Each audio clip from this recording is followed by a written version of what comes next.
네, 안녕하세요. 신바람 국어교실의 신바람입니다. 자, 오늘 배울 교재는 한끗 고등국어 통합편 제 3단원 비문학에 대해서 배우고 있는 시간인데요. 강연문에 대해서 배우는 시간을 갖도록 하겠습니다. 조선 호랑이의 기상이라는 강연문을 배우는 시간 182쪽 오늘도 열심히 공부해 주시길 부탁드리면서 그럼 바로 지금부터 수업을 진행하도록 하겠습니다. 자, 오늘도 열심히 공부해 주시길 부탁드립니다. 그럼 바로 시작하겠습니다. 자, 초국보급 호랑이 그림. 자, 이 호랑이 그림 좀 보십시오. 이 그림은 누가 봐도 정말 엄청나게 잘 그렸다는 것을 한눈에 알 수 있죠. 정말 잘 그리지 않았습니까? 단언하지만 전 세계에서 가장 훌륭한 호랑이 그림이 분명합니다. 국보 지정은 되어 있지 않지만 이 작품은 당연히 국보급인데 그것도 그냥 국보급이 아니라 이를테면 초국보급 작품입니다. 이게 사실은 1m도 안 되는 작은 그림이거든요. 그런데 보는 이를 압도하는 기세가 화폭에 충만합니다. 이런 동물 그림이나 화조화 같은 그림을 보실 때에는 그려진 형태, 즉 호랑이며 소나무 등을 보기 전에 우선 여백부터 살펴보세요. 그려진 형태, 자, 다리 좌우의 여백이 오른편에서 왼편으로 하나, 둘, 셋 하고 점차 커지죠? 그림에 동그라미를 쳐놨죠? 자, 이 부분을 말하는 겁니다. 점점 커지고 있다라는 거죠. 소나무 잔가지의 여백도 아래에서 위쪽으로 또 하나, 둘, 셋 커집니다. 여기 이렇게 커지죠. 굵고 긴 꼬리로 나누어진 여백도 엇비슷한 크기로 하나, 둘, 이렇게. 그렇게 해서 모두 8개의 균형 잡힌 여백이 화폭 바깥쪽에 딱 포진하고 육중한 호랑이의 몸통 위에는 또 그만큼 크고 시원한 터진 여백이 한가운데 떡하니 자리를 잡았습니다. 호랑이는 어슬렁거리다가 느닷없이 쓱 하고 머리를 내리깔았는데 그 굽어진 허리의 정점이 그림의 정중앙을 꽉 누릅니다. 화폭이 호랑이로 가득 찼죠. 구성이 기가 막힙니다. 절로 위험이 넘칩니다. 라고 이야기하면서 지금 그 송화맹호도라는 그림, 송화맹호도라는 이 그림이 지금 어떻다라는 거예요?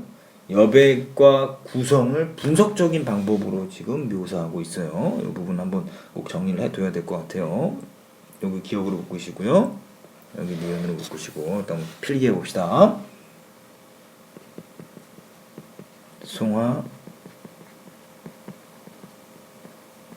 송화맹호도의 여백과 구성을 분석적인 방법으로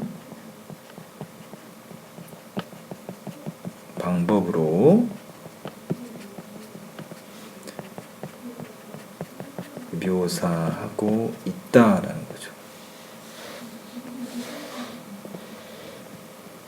굉장히 아주 그냥 8개 균형 잡힌 여백과 화폭에 가득 찬 호랑이를 지금 분석적인 방법으로 묘사하고 있다는 거죠. 세계 최고 호랑이 그림, 이 작품이 세계 최고의 호랑이 그림이라는 제 말은 절대 과장이 아닙니다. 이게 지금 글쓴이의 평가죠. 송화맹호도에 대한 글쓴이의 평가예요. 이제 강연자의 평가라고 하는 게 낫겠네요. 글쓴이가 아니고 강연문이니까. 강연자의 평가. 왜냐? 조선 호랑이 자체가 지구상에서 가장 크고 아름다운 동물 가운데 하나이기 때문입니다. 벵골 호랑이 같은 열대 호랑이도 있지만 열대 호랑이는 조선 호랑이보다 애초 체구도 작고 더운 지방에 사는 탓에 귀가 큽니다. 자, 호랑이도 있다 하지만 이렇게 되죠. V 표시. 체외를 방출해야 하니까요. 그래서 새끼 호랑이처럼 멍청해 보이죠. 털럭도 촘촘하지 않고 성글면서 짧습니다. 문양이 우리 조선 호랑이만큼 아름다울 일이 없지요. 자, 그러면서 지금 뭐요? 왜 송화맹호도가 세계 최고의 호랑이냐라는 이유가 나오죠. 조선 자체가 지구상에서 가장 크고 아름다운 동물 가운데 하나이기 때문이다. 라고 이야기하면서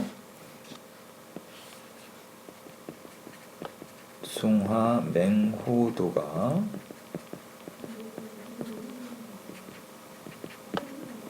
세계 최고의 호랑이 그림인 이유예요.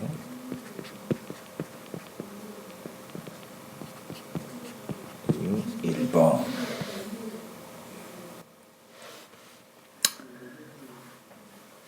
계속 가볼게요. 조선 호랑이는 추운 한대 지방에서 오래 적응하면서 살아왔기 때문에 크기도 가장 클 뿐 아니라 그 문양의 아름다움이 어디에도 비할 데가 없습니다. 그러니까 벵골 호랑이하고 조선 호랑이를 대조하고 있다라는 거, 대조의 설명 방법을 사용했다라는 거, 여기 부분이죠. 열대 호랑이부터 그 아름다움도 비할 데가 없다라고 하면서 벵골 호랑이와 조선 호랑이를 뭐 했어요? 대조했어요. 대조의 설명 방법으로 지금 내용을 전개하고 있다라는 거죠. 그뿐만 아니라 생태 면에서 보면 우리나라는 과거 호랑이가 지천으로 많았던 나라입니다.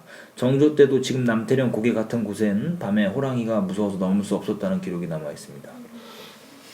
자, 아연 고개도 마찬가지고요. 또 우리 야담 속에서 주인공으로 가장 많이 등장하는 동물도 단연 호랑이였습니다. 더구나 우리 건국 신화를 보십시오. 호랑이는 당군과 함께 등장하는 친구가 아니라 바로 당군 어머니인 웅녀와 동창이었습니다.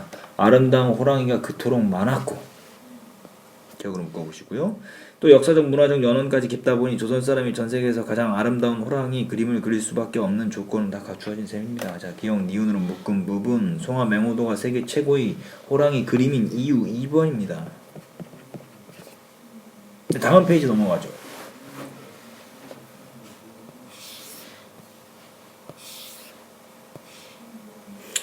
자, 어떻게 생겼나 찬찬히 보십시오. 조선 호랑이의 특징은 조선 사람을 꼭 빼닮았다는 것인데 허리가 길고 다리는 짧습니다. 자, 허리가 길고 다리는 짧다. 이것이 조선 호랑이의 특징입니다.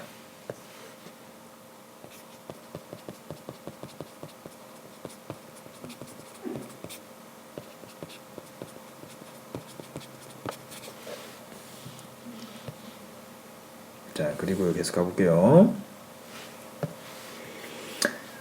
조선 호랑이는 귀가 다부지게 작아 당찬 느낌을 주며 특징 2번.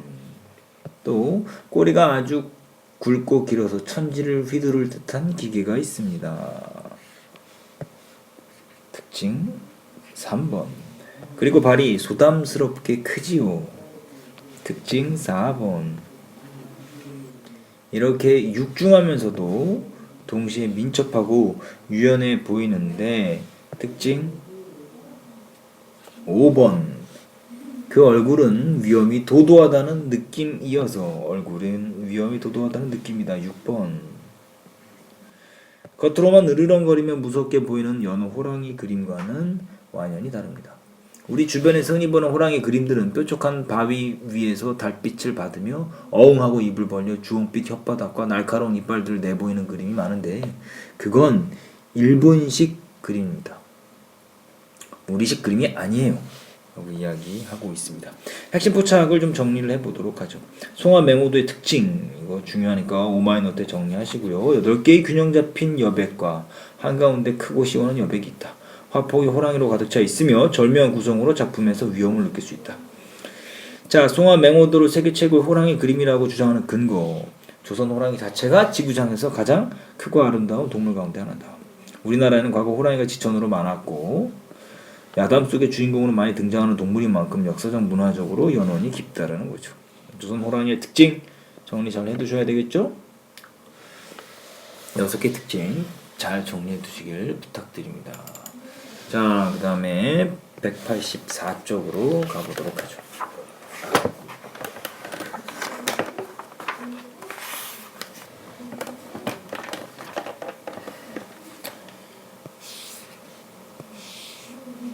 자, 은밀한 생태까지 남김없이 표현했다라는 거죠. 각설하고, 자, 이제 다른 쪽으로 화제를 돌릴 때 쓰는 말이죠. 그런데 이 그림을 어떻게 그렸을까요? 자세히 보십시오. 정말 대단하지요. 제가 15cm도 안 되는 호랑이 머리 부분만 확대했는데 이렇게 실바늘 같은 선을 수천 번이나 반복해서 그렸습니다. 자, 15cm도 안 되는 호랑이 머리 부분만을 확대했는데 실비늘 같은 선을 수천 번이나 반복해서 그렸다. 이것이 바로 송화 맹호도를 세계 최고의 그림이라고 칭찬한 이유예요.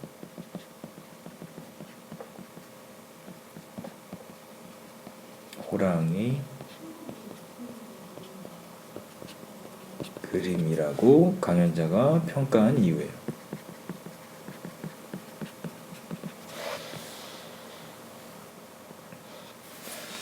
이건 숙제 집에서 쓰는 반지꼬리 속에 제일 가는 바늘보다도 더 가는 획입니다. 이런 그림을 어떻게 이런 그림을 그려낼 수 있는 화가는 지금 우리 세상에 없습니다.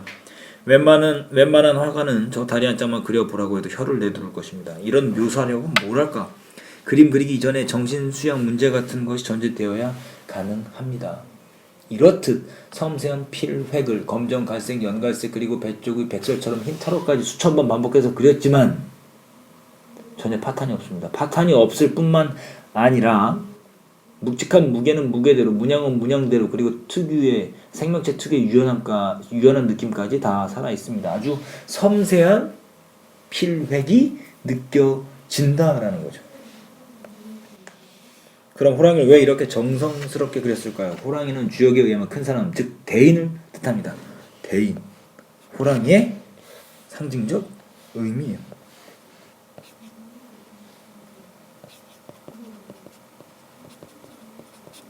이의 상징적 의미.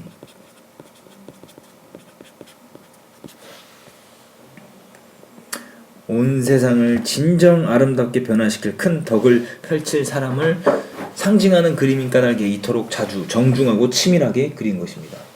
자, 그러면 호랑이를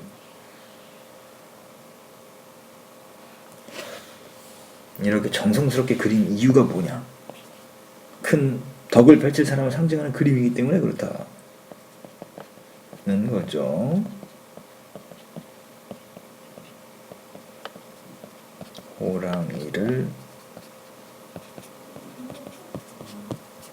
그린 이유. 여기 소나무에 이상한 게 보입니다. 이게 도대체 뭘까?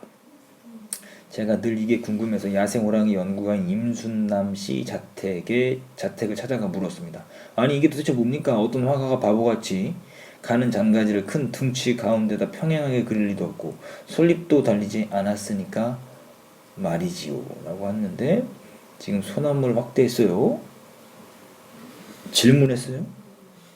잔가지가 큰 둥치 한가운데를 진하게 그렸다 라고 하면서 이제 궁금했어요. 그때 물어봤더니 뭐라고 대답했냐.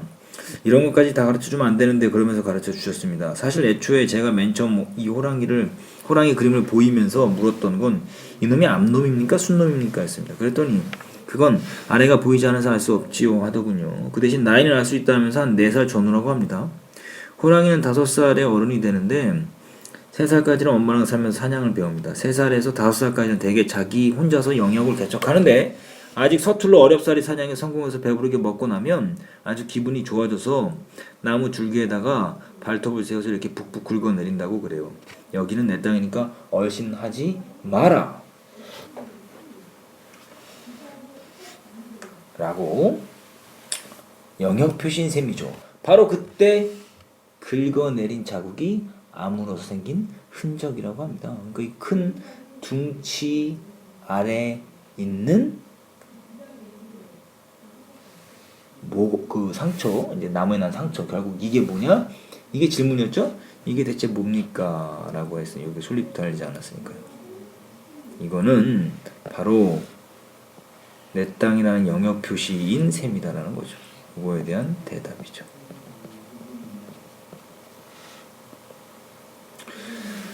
자, 그런데 이 호랑이가 참 영물이거든요. 아무 나무에다 긁는 것이 아닙니다. 꼭 우리 토종 이파리 2개 달린 적종을 골라 긁는다는군요. 영물이라고 한 이유죠. 적종에만 긁는다라는 거죠.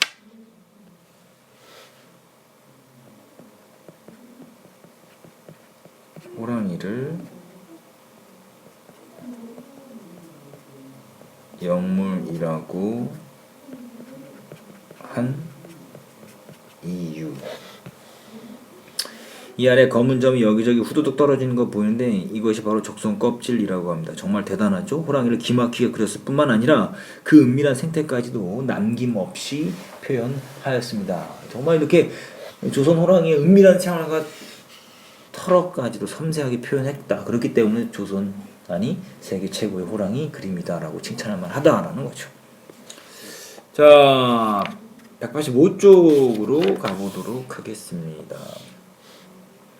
자, 송화 맹호도의 섬생한 필획. 15cm도 안 되는 호랑이 머리 부분에 실바늘 같은 손을 수천 번이나 반복해서 그렸다. 이것은 정신 수양이 전제되어야 가능한데 그 이유는 왜? 자, 이거 이 부분 정리하세요. 검정, 갈색, 연갈색, 흰털까지 수천 번 반복해서 그렸지만 전혀 파탄이 없다. 찢어지지 않았다라는 소리죠. 묵직한 무게는 무게대로, 문양은 문양대로, 생명체 특유의 유연한 느낌까지 살아있다. 무게는 무게대로, 문양은 문양대로, 다 이런 유연한 느낌까지 살아있다는 거죠. 호랑이를 정성스럽게 그린 이유, 호랑이는 대인을 상징하는데 큰 덕을 펼칠 사람이기 때문에 정성스럽게 그렸다. 이 은밀한 생태에 관련된 문제도 많이 나옵니다. 이 부분 잘 정리하시고요. 첫 번째가 이제 3-4살 된, 3살에서 5살 된 호랑이는 혼자 사냥에 성공해서 배부르게 먹고 나면 기분이 좋아져서 나무 줄기에다가 발톱을 세워서 긁어내리는 영역 표시를 하는데, 그림에 잠가진 호랑이가 영역 표시를 할 때 긁어내린 자국이 아물어서 생긴 흔적이고, 조선 호랑이는 토종 소나무 적송에만 영역 표시를 하는 습성이 있다라는 거죠. 전문가의 말을 인용해서 송화 맹호도가 호랑이를 기막히게 그렸을 뿐만 아니라 은밀한 생태까지 정확하게 표현했다고 평가하고 있다라고 이야기를 하면서 세계 최고의 호랑이 그림이다라고 이야기를 하고 있습니다.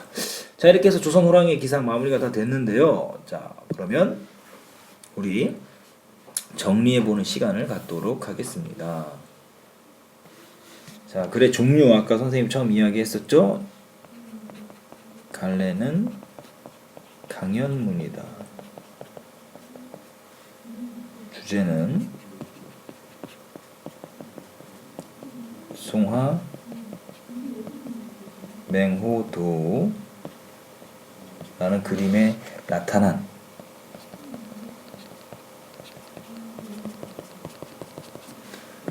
조선 호랑이의 기상과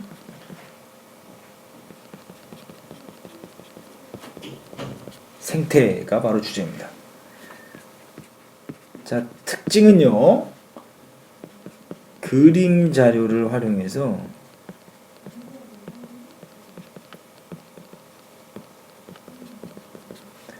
독자의 이해를 돕고 있다라는 거죠.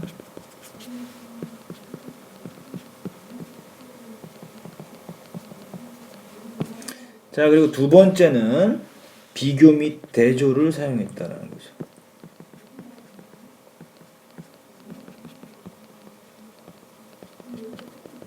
호랑이라는 대상의 특징을 드러내고 있다.